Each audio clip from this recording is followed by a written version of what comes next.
What's going on, y'all? Thanks for checking in the Khaliis Take. You know what to do. Hit that like, subscribe button. Also hit that notification bell just so you can get the newest and the bonus content first.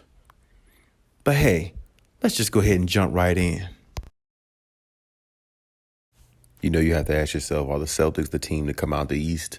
Are they the best team in the East right now? You have to ask that question. Even though the Greek Freak is still there, even though the Miami Heat is hanging around as well. But even with all that said, you have to understand, the Celtics are a pretty good team. Their defense is really good. Their defense is probably their best attribute right now, even though Jason Tatum is definitely the superstar that a lot of people envision him to be. Jaylen Brown is definitely coming behind, and Marcus Smart is definitely not trailing too far behind himself because all three of them are playing at a high level. And it could be due to the fact that Brooklyn didn't have any defense for them. They couldn't stop anything. It could be due to the fact that they're just that good. Since the latter part of the season or halfway through the season, when the Celtics really figured it out, after the All-Star break, they've really been the best team in the NBA besides maybe the Phoenix Suns. After maybe the All-Star break, I say a few months ago when they really actually put it all together and it clicked. Jason Tatum is really turned into the superstar that a lot of people thought he would be. I've been said he would be a superstar in this league because just his demeanor, the way he plays and the way he's gifted naturally to score and, his handle and everything and his shooting ability. I definitely saw him as a superstar, and he's definitely just showing everybody that he is, and that's who he'll be going forward. And he definitely has that killer mentality too. And that's that goes a long way. That resonates a lot when it comes to a young player, because if they got that in them at this age, at an early age that Jason Tatum is, that means for years to come, they're going to be a problem to deal with. And I can definitely see him being that. And even though Giannis and the Bucks are still there, I think this is one team that they need to really pay attention to. I think this is one team that everybody in the East really needs to pay attention to because they match up really well with all the other teams that are left. They match up well with the Greek Freak and Giannis because Jason Tatum, Jason Brown, and Jaylen Brown can get what they want offensively. They can get to the rim. Marcus Smart is the defensive player of the year. He's going to make defensive plays, and as a team, collectively as a unit, Udoka for the Celtics coach, has the whole team playing defensive. He has a whole team playing defensive minded every possession, and they cherish every possession. They don't turn the ball over much. They make sure they get a good shot. Usually they always get high quality shots, and when the ball's in Jason Tatum's hand, you just expect him to deliver, and so far he has, and they haven't really missed a beat yet. And like I said, having Al Horford there, the OG that they had a few years ago before they got him back, I thought he was a big pickup once again for them. And, he definitely stretches the floor as well. They're just a well-rounded team. They really are, and they're really good on defense. So, I think they can compete with anybody in the East, and I wouldn't be surprised if they did come out the East, because I feel like they're just they're that good of a team, and I feel like they have a good system, the way they're playing and everything. I feel like Brad Stevens, when he was the coach for the Celtics, he just couldn't get what he needed out of the players the way they were supposed to. They had good teams then, a couple seasons ago, but Brad Stevens just couldn't push the right buttons. But apparently, the coach now they have, Udoka, apparently he can. And it's good to see, these young guys flourish the way they are, take it to the next level. I'm not going to lie, I didn't think they would sweep the Brooklyn Nets. I'm not surprised they beat the Brooklyn Nets in a 7-game series because, they've been together longer. They got more chemistry together, the Celtics. And, the Nets have just been a wild experiment at this whole time. So, even up to the last couple seasons, they've been together with James Harden and everything. So just because you put a team together don't mean you're automatically going to win. But it's definitely a bust season for the Nets there. Definitely a high praise for the Celtics, moving on to the next round.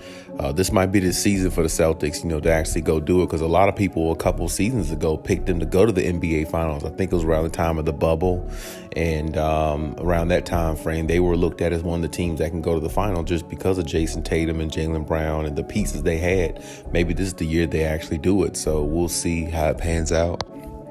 But shout out to them for the big win, big W, and moving on to the next round. As for the Nets and KD, definitely this here was a shocker. As I said, I didn't think that the Nets would get swept in this series. I had a feeling that they could get beat in this series. Might not get out of it. I had a feeling the series would go 6 or 7 games, and I was wrong.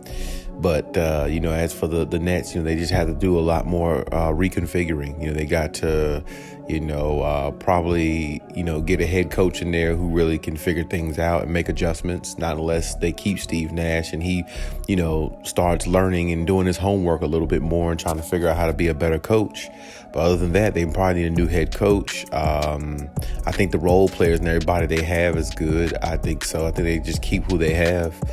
Maybe I don't know if Kyrie is going to re-sign or not or anything, or maybe they need to look into moving past Kyrie. I don't know. I mean, because Kyrie just seems more like all for himself rather than all for his teammates. That's just the vibe I get out of Kyrie, and I feel like a lot of what happened this season is a part of their detriment. You can't play all road games and don't play no home games and play some, miss some. You can't be out of rhythm like that the way that Kyrie was. I mean, Kyrie, he had moments in the season where he dropped 50, 60 points, all that stuff. But that's the reason why you have to play all as much as the 82 games of the season that you can, so you can have a rhythm, and that conditioning could be there when it comes time to be, well conditioned when it comes time for the playoffs. And this is, I felt like looking at Kyrie the last 2 games, he just looked tired to me. He looked drained. He didn't look like he had the energy to keep going and going and going and play to the level that he usually does. He didn't look like he had that energy because, like I said, when you take games off like that, it takes away from your momentum and your rhythm like that. And Kyrie just basically, he almost pretty much for the most part just played like some of the season, because he couldn't play home games. And I feel like that hurt him so much because that's extra rhythm that he could have had taken into the playoffs, where he could have been more in rhythm to help them win. Whereas, Kevin Durant had to take the onus of a lot of things because he's the best player on the team. And I just feel like Kyrie is kind of ruining the whole operation. I feel like James Harden would still be there if it wasn't for Kyrie. I feel like the Nets will go a lot further if it's not for Kyrie, because Kyrie just doesn't, he's not all about team play. When you're trying to win a championship, everybody has to be on all one accord. It can't be some players thinking this, and some players, I'm just going to not get vaccinated. I'm going to just do what's best for me and my health and everything like that. I'm going to forget about the team. And I understand if a player doesn't want to get vaccinated or anything like that. But, if you're a part of this organization, if you're cashing that paycheck, if you that 80-something million, however much they owe Kyrie, if you're still cashing that paycheck, then I think Kyrie should have got vaccinated. But that's my opinion. But at the same time, it doesn't matter because they uplifted the mandate for him, and not even that. Maybe not necessarily just for him, but I mean, when the Nets brought him back, when he said he wasn't getting vaccinated and allowed him to play road games, that was the Nets' downfall right there. I feel like they just opened up a can of worms because you're letting a guy play part-time basketball when you're trying to win a championship. It just doesn't work that way, because now when you look at games like they played in the playoffs against Boston, when they play against a good team, he really didn't look like he had much rhythm. He had that one game, game 1 with the 39 points. That was really pretty much it of Kyrie. After that, you really didn't see Kyrie kind of, put his foot down on the game and put his stamp into the situation, because Kyrie looked kind of like lackadaisical and he looked fatigued after that one game. So, it's like, after that was pretty much it for Kyrie. And like I said, he really doesn't have much rhythm with this team because he hasn't played that much. They played down the stretch pretty well, pretty decent. But really, when you look at the Nets, they beat a lot of teams down the stretch off of talent. Kyrie had like a 50-plus point game. Kevin Durant had a couple 150-point game, I think, earlier, like late in the season. They were just beating teams because they can outscore everybody. They were beating them off of talent. And that's the thing. You could do that in the regular season, but in the postseason, you beat teams off of chemistry and how well you gel on the court and figure out your angles to go at this team to beat them in a 7-game series. And that's not what the Nets were able to do because they really don't have chemistry. They don't play together much. They stay injured. And like I said, Kyrie with the vaccination thing really was a setback for them. And like I said, I personally think if Kyrie wasn't there, or if Kyrie did things differently or acted differently, I personally think they would have never lost James Harden. I think they still would have James Harden. And if they had James Harden healthy with Kyrie and, Kevin Durant, they definitely get out of this series with Boston, I believe. You know what I'm saying? So a lot goes into everything that's happened for the Nets. And it's been a very disappointing outing for the Nets to get swept like this. This really hurts, Kevin Durant's legacy, if you ask me. I think Kevin Durant really... he's still a great player. He's an all-time great player. But, the knock on Kevin Durant is always going to be, how good of a leader are you? You had your team at OKC. You couldn't win with Russ. We all understood that because Russ is just a firecracker. He's wild. He's a wild, high energy, high-sprung, fiery type guy who just thinks he's an alpha male and he's not good enough to win a championship. So we understand that. But then you leave him and go to Golden State.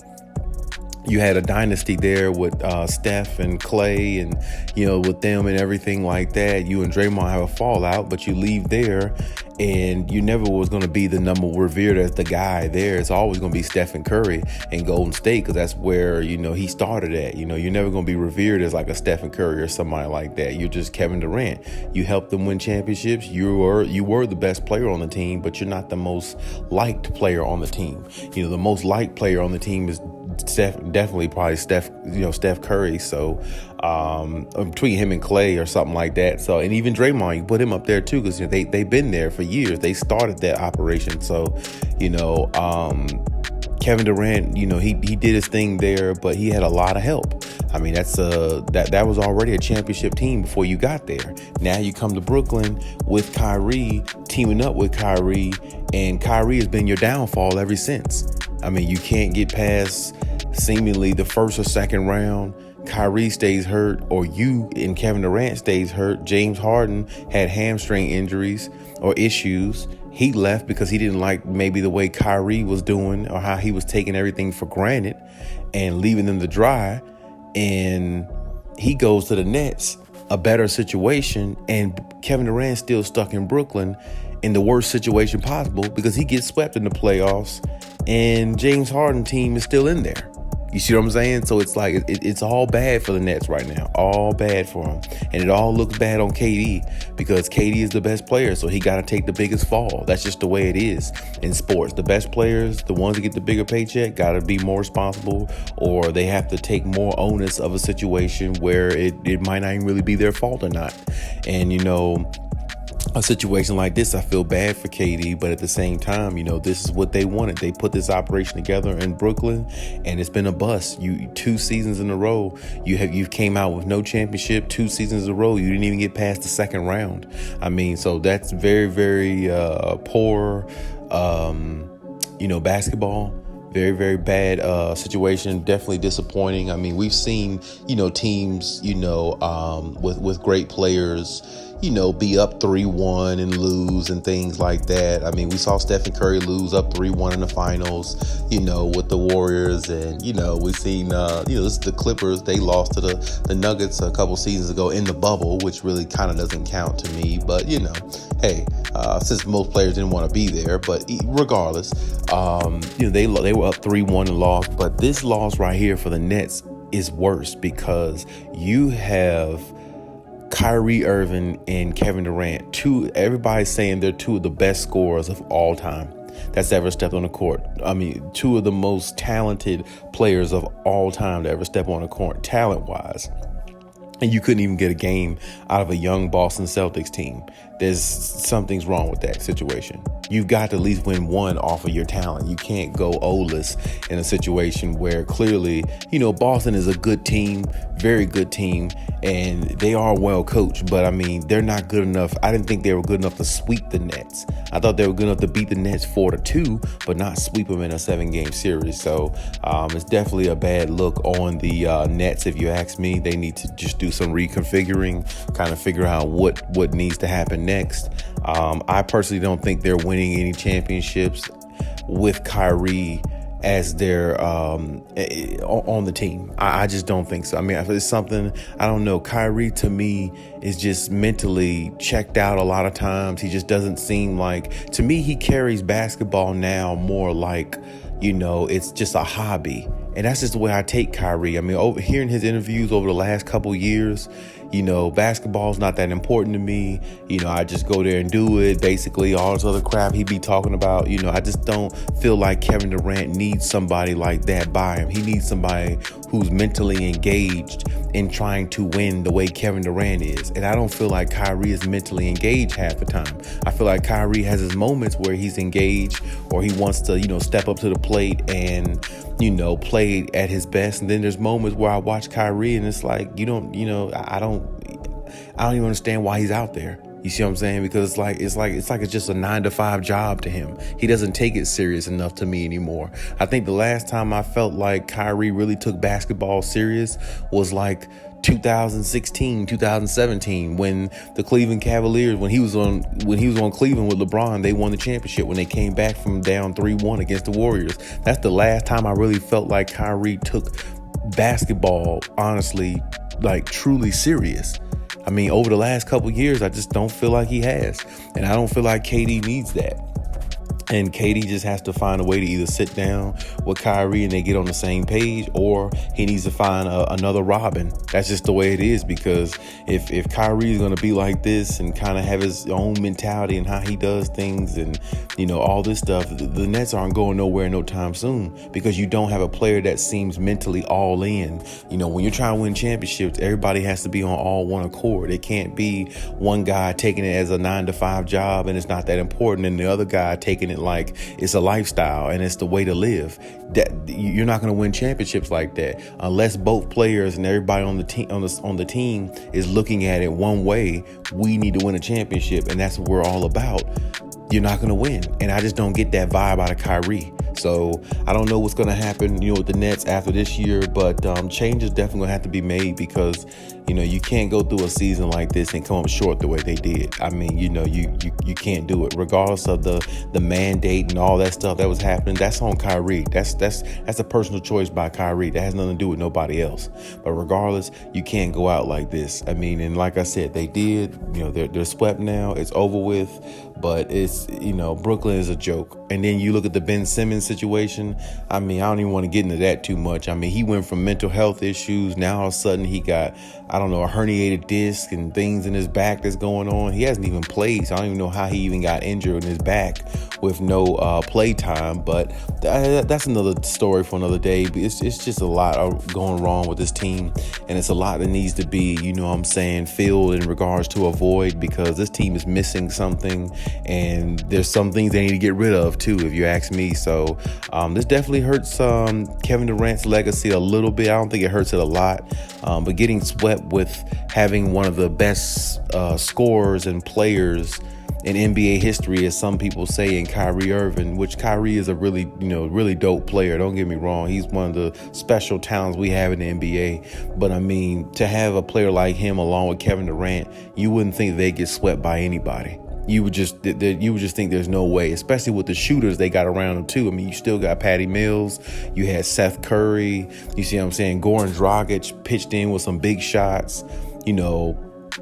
I'm just saying, you got some good players around you. It's like they're still a decent team regardless. You see what I'm saying? So I mean, I don't know. I don't get it. I don't see how they got swept. But I mean, hey, it is what it is. It's just one of those situations, and KD gonna have to live it down. And like I said, I hate the fact that KD is gonna have to take the blunt of everything, but he is, and that's just the way it goes.